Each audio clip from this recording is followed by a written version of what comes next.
Hello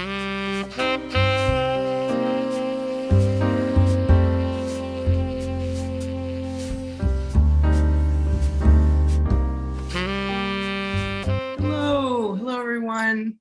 Welcome. I see people are coming into the group. We really appreciate you being here. Thank you so much for attending. We are so excited to be hosting our third virtual and 17th overall Newburyport Literary Festival. I'm Leslie Hendrickson. I'm on the steering committee. It is my pleasure to introduce Azar Nafisi, who is the author of the multi-award-winning New York Times bestseller, Reading Lolita in Tehran, as well as Things I've Been Silent About, The Republic of Imagination, That Other World, and Read Dangerously, The Subversive Power of Literature in Troubled Times. Formerly a fellow at Johns Hopkins University's Foreign Policy Institute, she is taught at Oxford and several universities in Tehran. She now lives in Washington, D.C. Kate Tuttle writes about books for the Boston Globe and heads the paper's books coverage. Her work has also appeared in the New York Times, the Los Angeles Times, the Washington Post, and elsewhere. Welcome to both of you. Thank you so much for being here. And Kate, I'm going to hand it over to you. Thanks, Leslie. So there is so much to unpack in this book. It's very rich. I ended up underlining many passages. But before we dive into the content, I would love to ask you about the form, which it takes the form of extended letters, essay-like letters to your late father. And I'm curious how you decided to structure the book in that way. It was sort of a process. I didn't know at the beginning what I was exactly doing. I was just getting really frustrated about what was going on in the two countries I called home, both Iran and United States.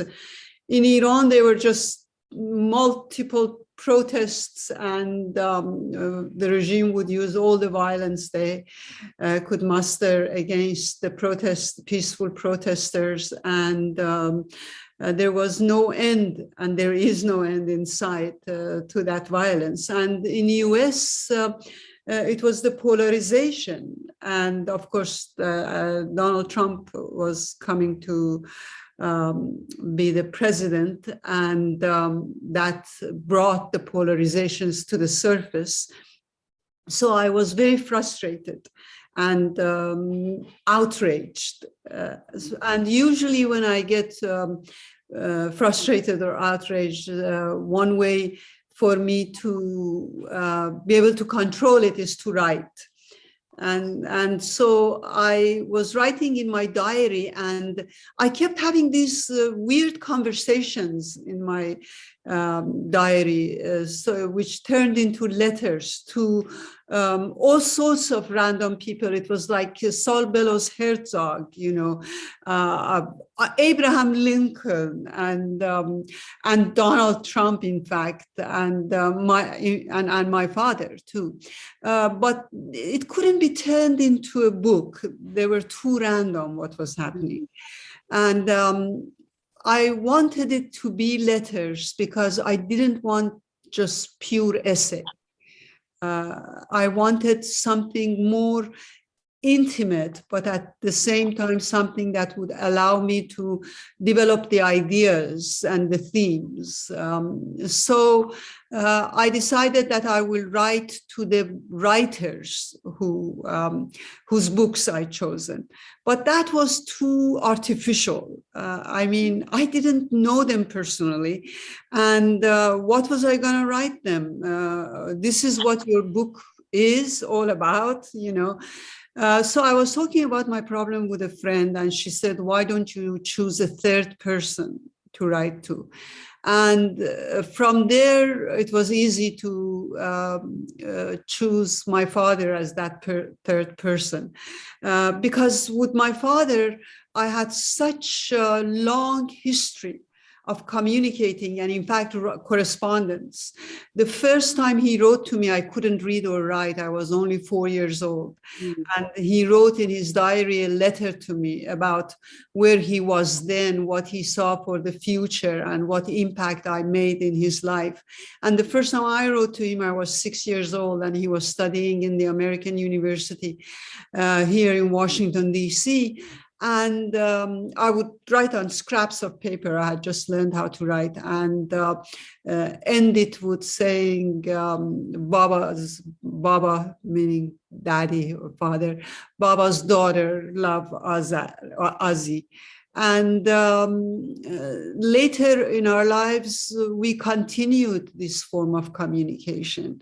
We talked in our letters about everything, from family matters to what was going on in the world, to philosophers and poets. So I felt comfortable with that, with writing to him. And that is how the form took shape.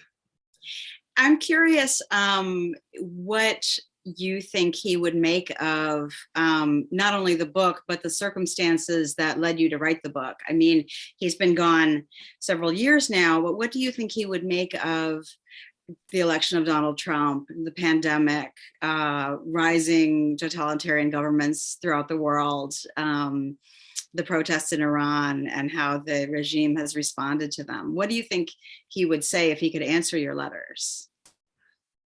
I think that, he would be as frustrated as I am, I think, definitely. But he had a way of dealing with these problems. Like I mentioned in the book, that when I would get really outraged, he would remind me that things have not always been this way, and they won't remain the same. They're constantly changing. He would tell me to just take a look at the history of Iran. Thousands of years this country has lived, and it has been invaded, and all sorts of terrible things have happened to it, but it has survived, So he would want me to face up to the situation, not evade it, but face up to it, and have hope in the fact that I'm doing the right thing. He always believed that we should do the right thing no matter what the rewards, which reminds me of Václav Havel defining hope as that, But I see his outrage. He was always very interested in U.S. I published at the end of my book his open letter to Lyndon Johnson. Right. And he wrote it when he was in jail himself, and he seemed so concerned about this country that on one hand is so free and prosperous, and on the other hand, plagued by racism and poverty, So he talks about those contradictions within the country.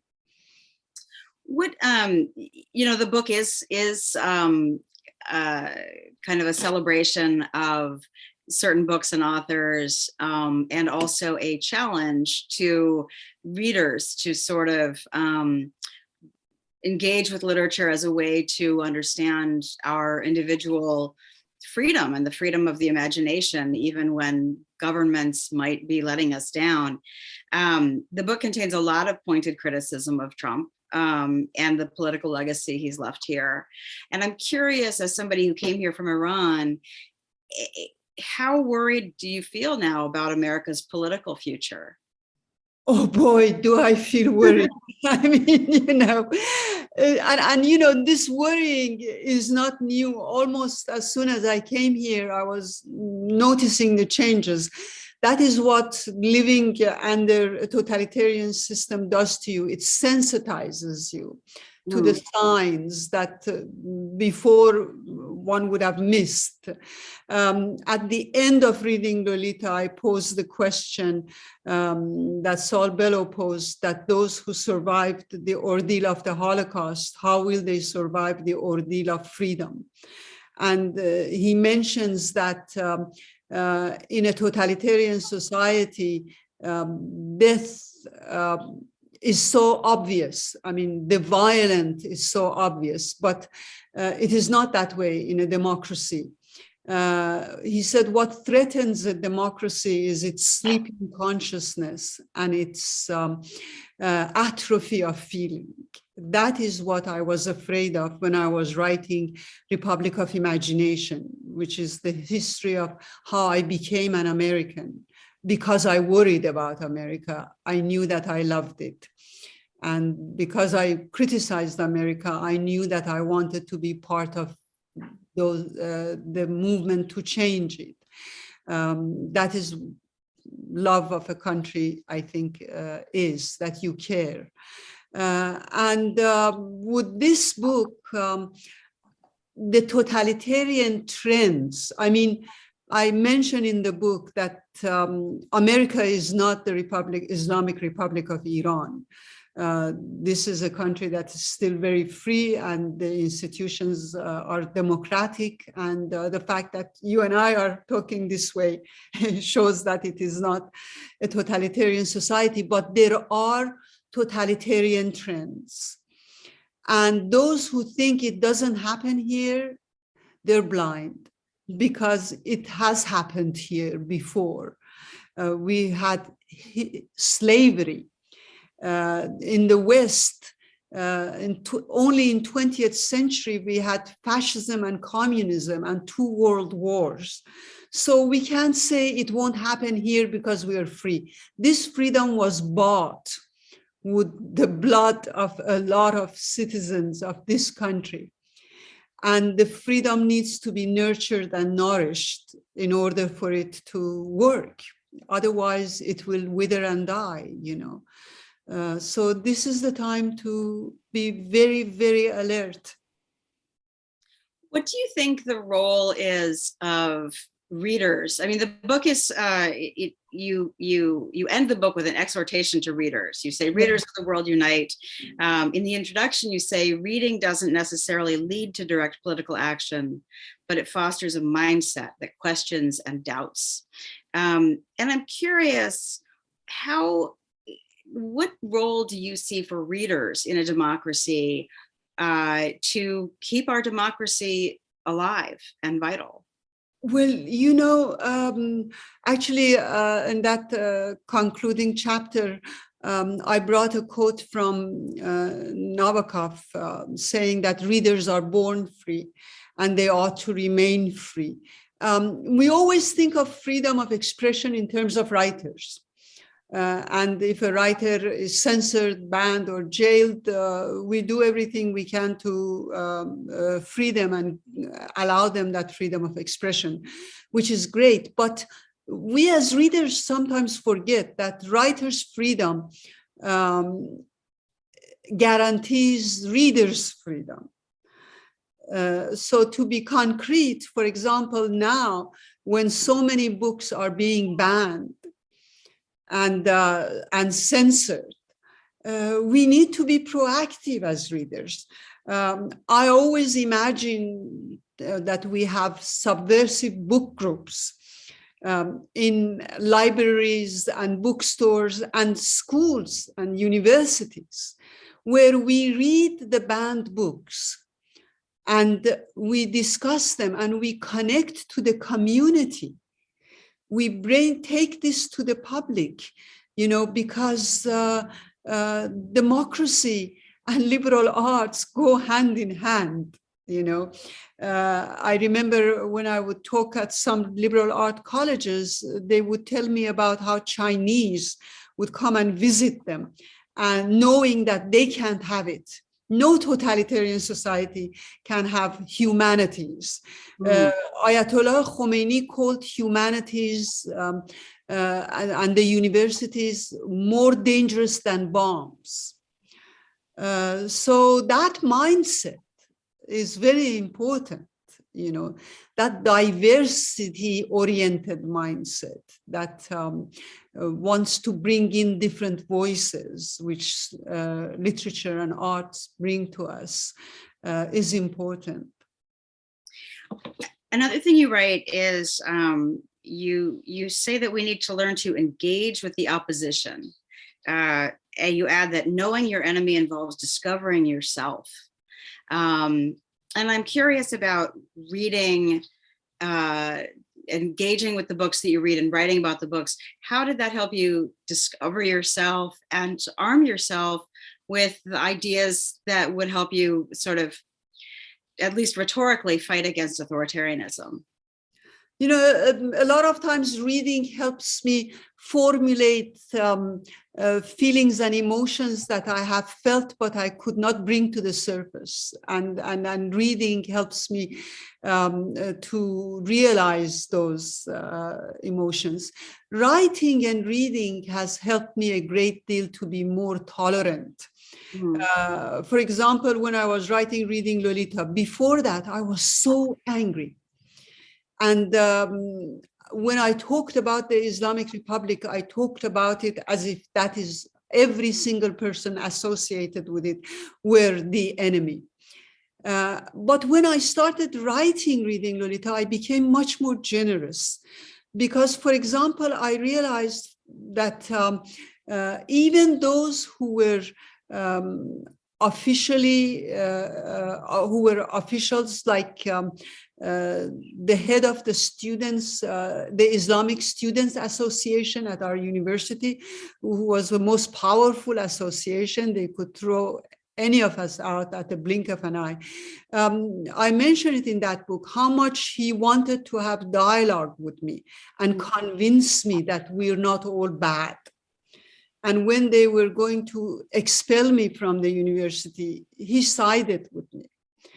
I mentioned another person who belonged to the militia, and he had gone to the war. And one morning he came to the university, went to an empty classroom, poured petroleum over himself and set himself on fire.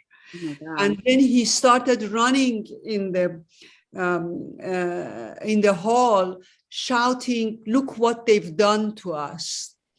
And I thought, my God, this is the guy who is in power. He can kill me and get away with it. And here he is committing suicide while I'm here in the next classroom teaching Henry James. So these people also feel these people are not all the same. And you need to differentiate. And also, if you want to defeat your enemy, you have to know them. I mean, you cannot that is the lesson any great general knows, that you need to go under the skin of your enemy in order to be able to defeat them. So even if you look at it from that point of view, understanding is at the center of our relationships, both with our friends as well as with our enemies. How did you decide which books you were going to deal with in this book? It's a fascinating range from Salman Rushdie to Margaret Atwood to James Baldwin, a lot of writers who mean a lot to you, but you pair them with each other. Toni Morrison is paired with Zora Neale Hurston. I'm just curious how that process worked out for you. How did you select the books? It was a very long process and a very enjoyable one because I had an excuse to read. I would say, well, I can't just leave this book. I don't know if it will be useful for my books. So I read loads of books. And actually, I wrote a chapter, for example, on Maria Vargas Llosa's Feast of the Goat, which I never used. I was going to use Robert Penn Warren's All the King's Men. There were a lot of books which, with sorrow, I put them aside, or Marquez's The Autumn of the Patriarch. I finally chose books that were the colors of the ideas and themes that I want to talk about. It was about the mindset that I mentioned in the beginning, the mindset of the poet versus the mindset of the philosopher king. Right. And I played with that concept throughout the book. These writers all stand up to some sort of a philosopher king. And they were all writers who had, even Atwood, she had lived in Eastern Europe for a while. All of them had experienced trauma, but they didn't give in to the politics of the day. They went deeper than that.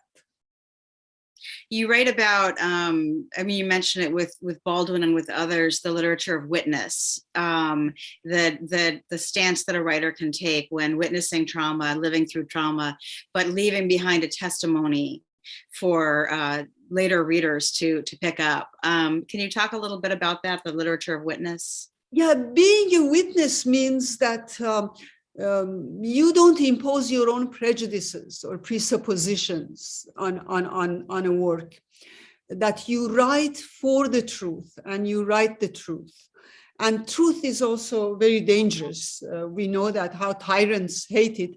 Look at our own country right now and the big lie, tyrants survive on lies. They gain control, maintain control on lies. And that is why writers and poets become so dangerous, because they're after the truth.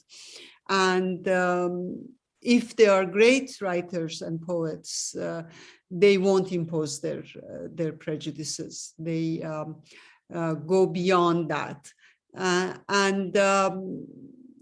We see that in times of trauma, especially, this kind of literature comes to the foreground because it reveals what is hidden behind the trauma and transcends it.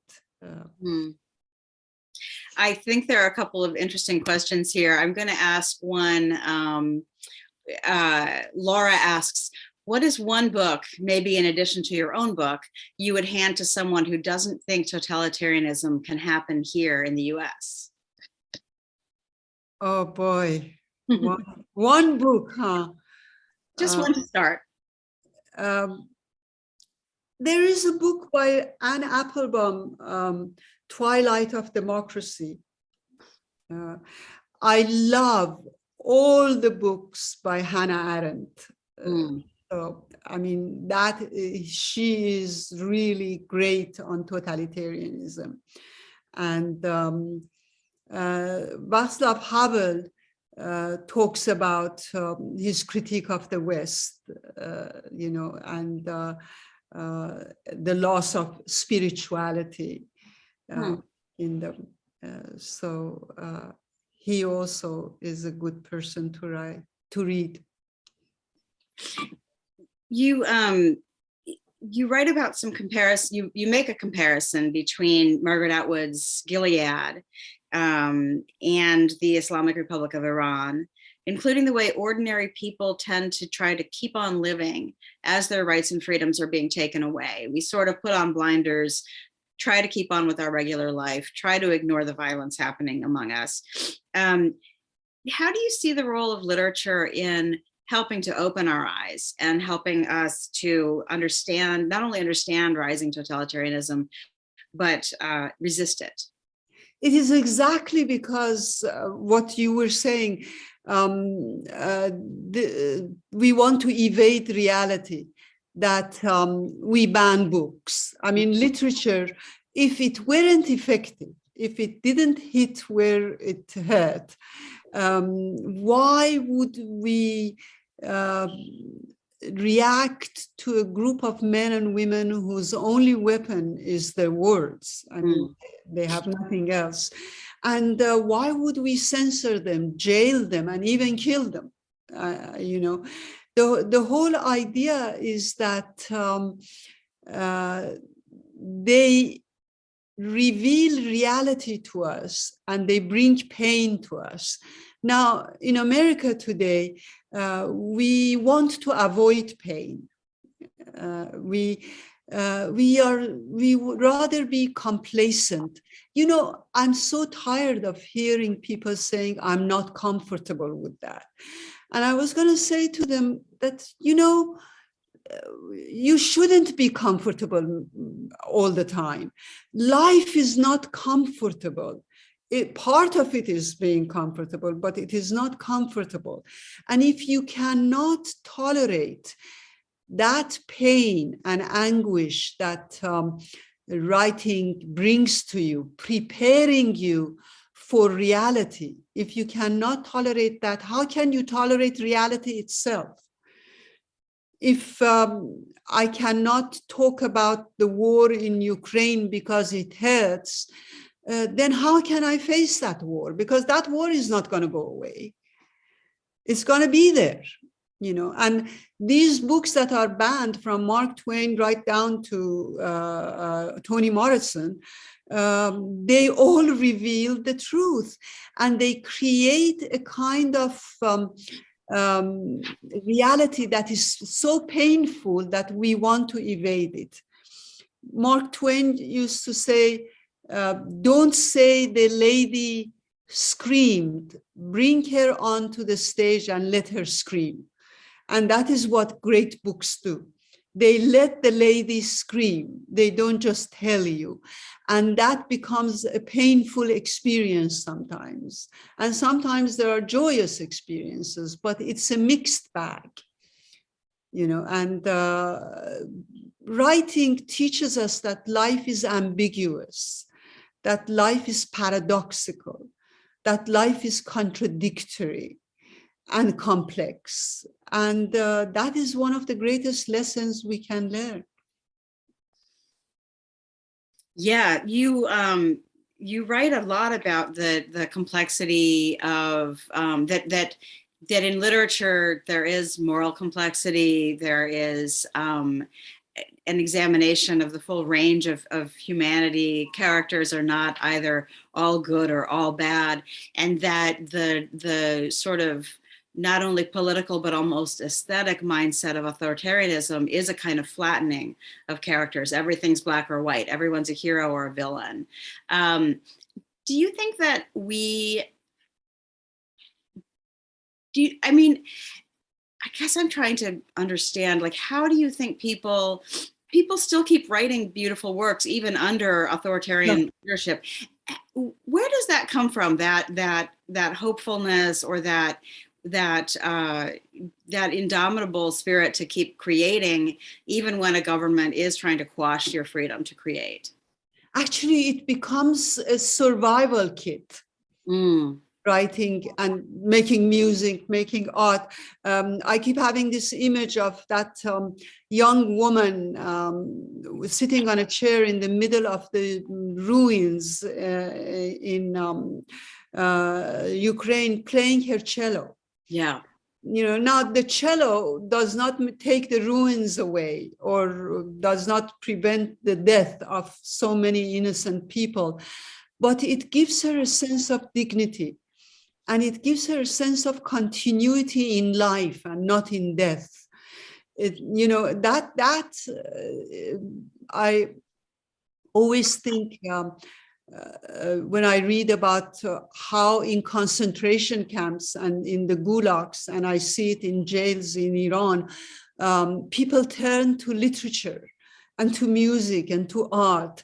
It is because when you are so despairing of who we are as human beings, when we witness and we're entangled with the kind of violence that we see around us, and it makes us almost lose hope in humanity, we turn instinctively to those achievements of humanity that celebrate life, that celebrate us as individuals, each one of us.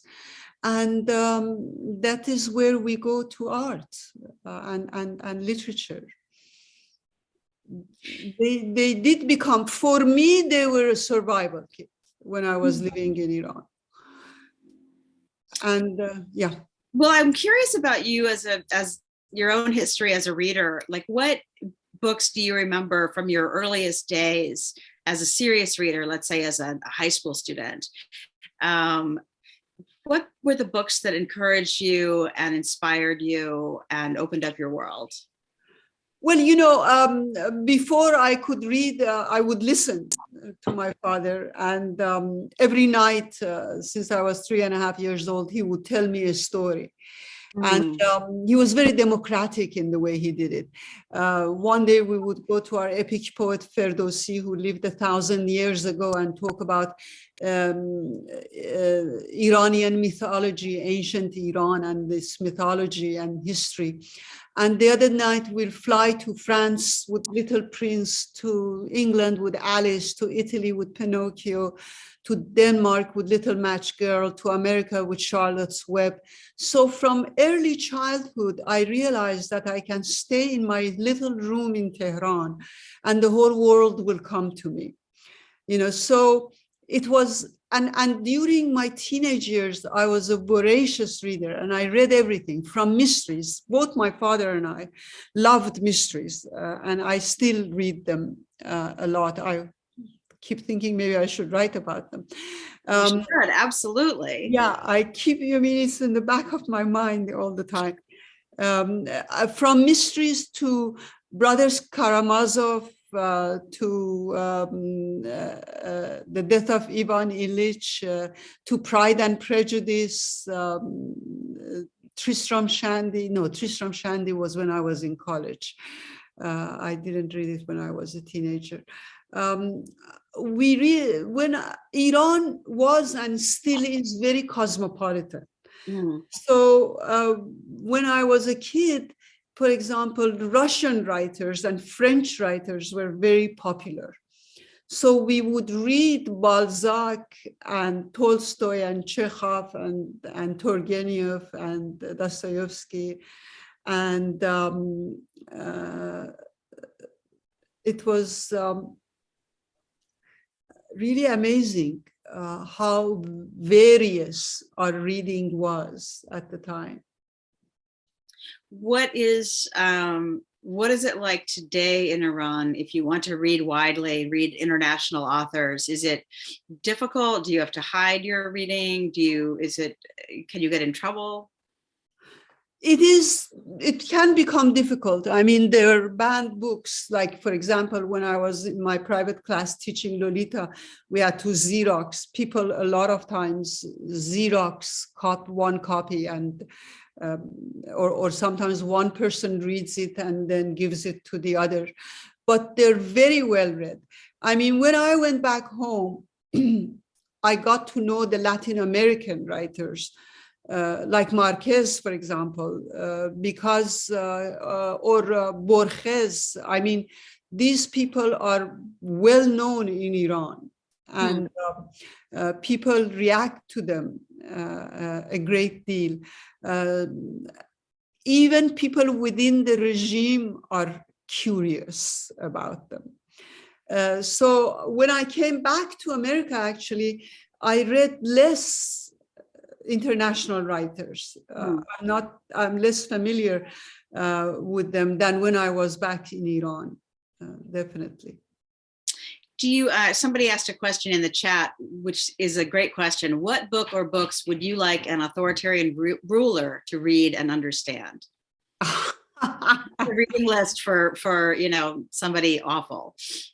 Well, I was just thinking that maybe the book or the story that is the mother of all stories, and that is Shahrazad's story in 1001 Nights, because the story. Shall I tell the story?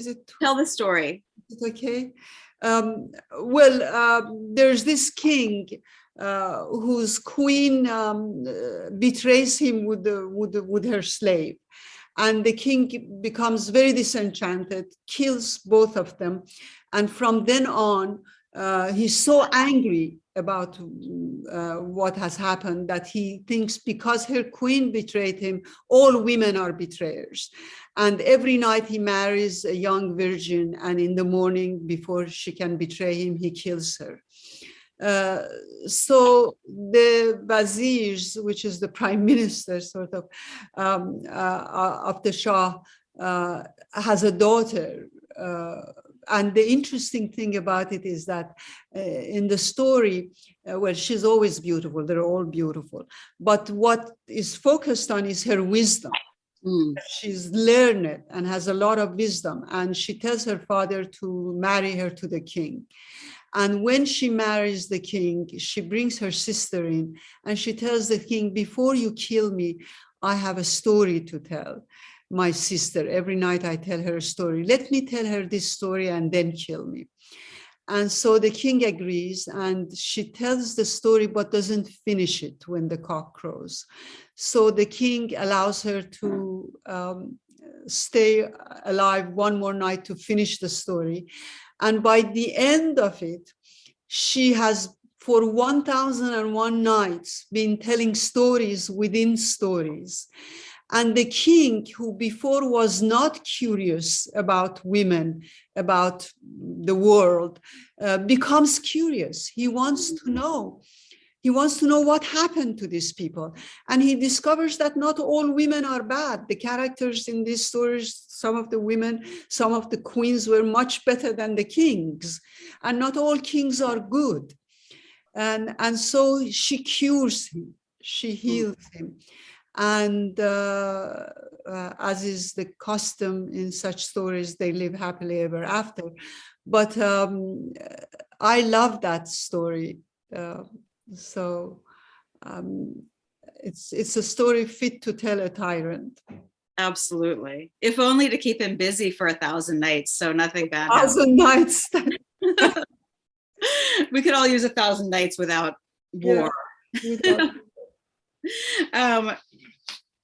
your first chapter, you talk about Salman Rushdie and the fatwa. And you say, the issue at the core of the fatwa, the hostility of tyrants to imagination and ideas, is as relevant as ever. But you also talk about in your Baldwin chapter the necessity of hope, that you can't decide that it's all over, even when the tyrant issues a fatwa. You have to, as Rushdie did, keep on writing, keep on living. How do you see writing and reading as, well, you talk about them as resistance to a bad government or a series of bad ideas, but I'm curious how that works, like in the, I know that how that works in the imagination, but how does that work in the living of life? I mean, do you think that reading good literature makes you a better voter, a better citizen, a better neighbor? And how does that work? It creates, again, that mindset. Like, for example, fiction, you think, or plays, they're by nature structurally democratic. I mean, a great novel, apart from having to tell the truth, has to go under the skin of each character. Even the villain gets a voice. So you're automatically placed in a democratic space. Now, it doesn't affect voters directly, but it affects them in the sense that it will change their mind about being judgmental or wanting to silence those that you disagree with, you know. There is, I was just thinking that when I was in Iran, how many of my students who were in the Islamic Students Associations would come to me and say, this book changed my life. I remember one student opposed my assigning Bronte's Wuthering Heights, saying that this book is about adultery and I don't want to read it. I told her, well, I mean, read it and then we'll talk about whether it is about adultery or not. And by the end of the year, actually, she came to me and she said, in my dormitory, everybody is making fun of me because I keep talking about Catherine and Heathcliff, and I want more. And she was very shamefaced. But I had so many students coming and telling me that my life was changed because I read such and such a book, you know. So I think reading does affect us in many ways. That's great. I really love that answer because I feel like it's that combination of curiosity and empathy that can kind of power, that should always be at play in a free society. Yes. Yes. That we understand one another and that we recognize each other's dignity. Yes. Yes. You've said it all. Thank you so much. I think we're running out of time. What do you think, Leslie? Oh, it looks like I have one more question. Yep, I think you have time for one more. One more question. Yep. What is it, and this is perfect for Independent Bookstores Day. What is it like to be a bookseller in Iran? Well, it's both joyous because especially young people actually in Iran, they love reading. And bookstores, when I was there, we didn't have the combination bookstore coffee shop, but we did have in bookstores discussions a lot of times. People would gather and then you get to know people through being in the bookstore, going to the bookstore. And so it was a joyous place to go to, always. And if you became a regular customer, there was always a book for you put aside, you know, that, but of course it was also a very precarious one because you could be closed down and even jailed at the drop of a hat, you know. Wow. But happy in Independent Bookstore Day. I'm so glad we had this conversation on a day like this. Agreed. Thank you so much. This was so fun talking to you. I love the book. I should show you all the pages that are underlined. There is a lot. So thank you again. Thank you. Thank you. I hope I'll meet you in person one of these days. Absolutely. Well, I want to thank you both as well. Azar, Kate, thank you again so much. This is an incredible conversation and we hope you have a great day. Thank you. Bye. Bye.